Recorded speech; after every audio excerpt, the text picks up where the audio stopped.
Hello everyone! My name is Mercylin Varquez. My name is Erianne Cassandra Alandy. My name is Shawn Quijano.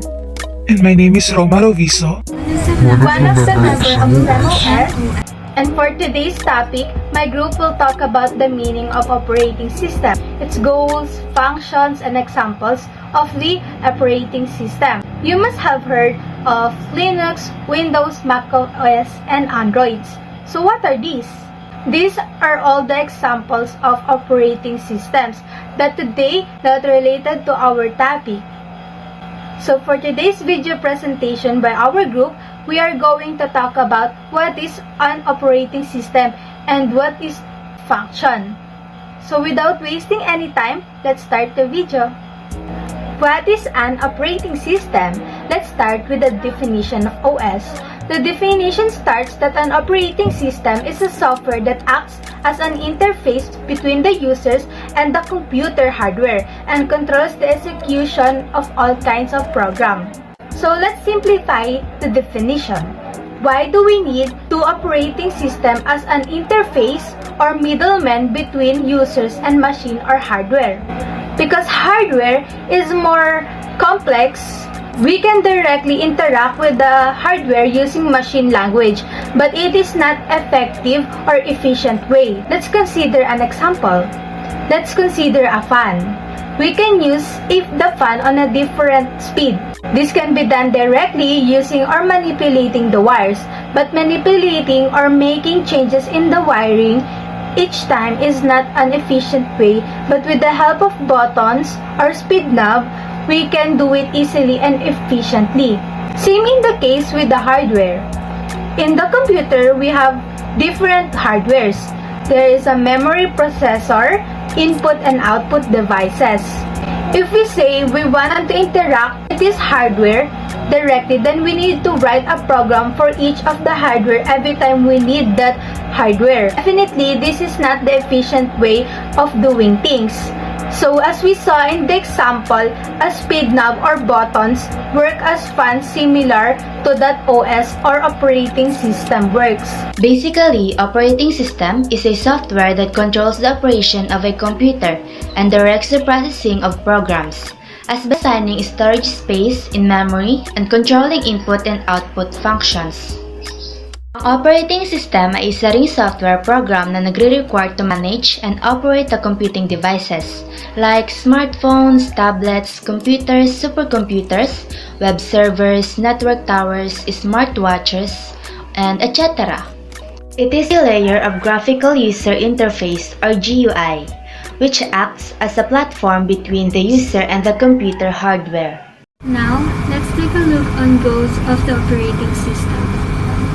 First, the operating system must be user-friendly, yung madaling magagamit ng mga tao. Dapat hindi mahihirapan ng mga users na gumagamit nito. What do we mean by that? It means that any users using the operating system must find it easy to interact with the operating system. Consider an example. We need to print a file and there are two operating systems in one OS. We need to type a command and to execute printing in another OS. O kailangan natin mag-command para makaprint tayo. Just need to select the file and click a print button. Meaning, dito sa second OS, mas madaling mag-command kasi i-click lang natin kung anong gusto nating mangyari. People who have the knowledge about the command can select the first OS. O yung mga taong may alam o knowledge about sa command, pwede nilang piliin ang first OS dahil alam nila kung ano at paano gagawin ang naunang command. The second goal is being efficient. When is the operating system is being efficient? Operating system must give maximum output with minimum input. Operating system must also use the resources efficiently. It should be fast and secure. Now let's take a look at the functionalities of the operating system. First is the process management. So which process will be executed first, or which process will be executed for how much time, allocating a process to the processor, or removing a process from the processor. All this is managed by operating system. Second one is memory management. Memory management is a program or process to get executed. It requires memory. Third one is the input and output device management. Output and input device management ay isa sa mga importanteng trabaho ng isang operating system para ma-manage ang various I/O devices, including mouse, keyboards, touchpad, disk drives, USB devices, and etc. Pero ano nga ba ang input and output devices? Ang input device is something na kinokonekta mo sa computer na nagsisend ng information into the computer. At ang output device naman ay something na kinokonekta mo sa computer na may information na nakalink doon. Hindi mo na kailangan magpapasa sa ibang pang computer.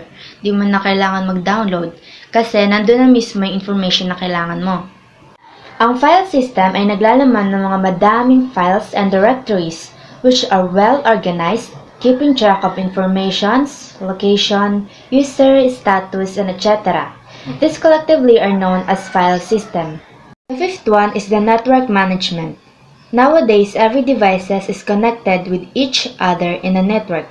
Ngayong pandemic lockdown, halos lahat tayo ay nasa bahay at ang network ay lagi natin ginagamit sa online class, online business, work at home, at madami pang iba. Managing all devices is done by the operating system.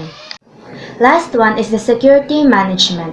As there are many users in a system, which the users have the authority to access a device or information who is authorized users, restricting unauthorized access or activity. This all is done by the operating system.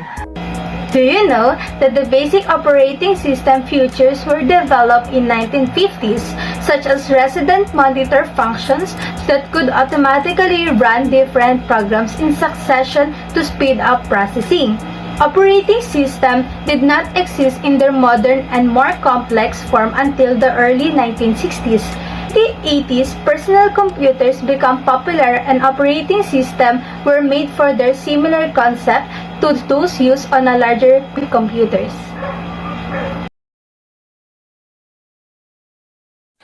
What are the examples of operating system? First is the Microsoft Windows. Microsoft is first released in 1985 as an operating environment running on top of MS-DOS, which was standard operating system shipped on most Intel architecture personal computers at that time.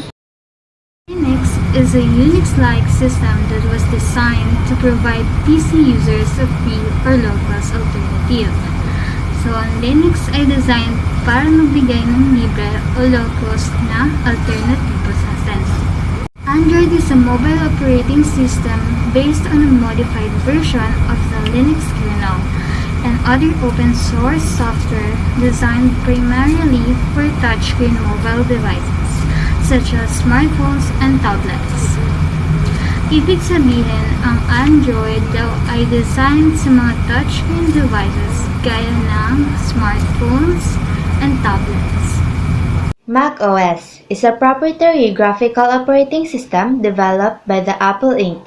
It is the primary operating system for Apple Mac computers. iOS is a mobile operating system created and developed by Apple Inc. exclusively for its hardware. It is the operating system that powers many of the company's mobile devices, including iPhone. That's it! Thank you for watching for our report. So in today's video, we saw what is actually meaning of operating system, what are the goals and the functionalities, examples of operating system. Again, my name is Mercylin Varquez and our group name Sem-Os. Thank you!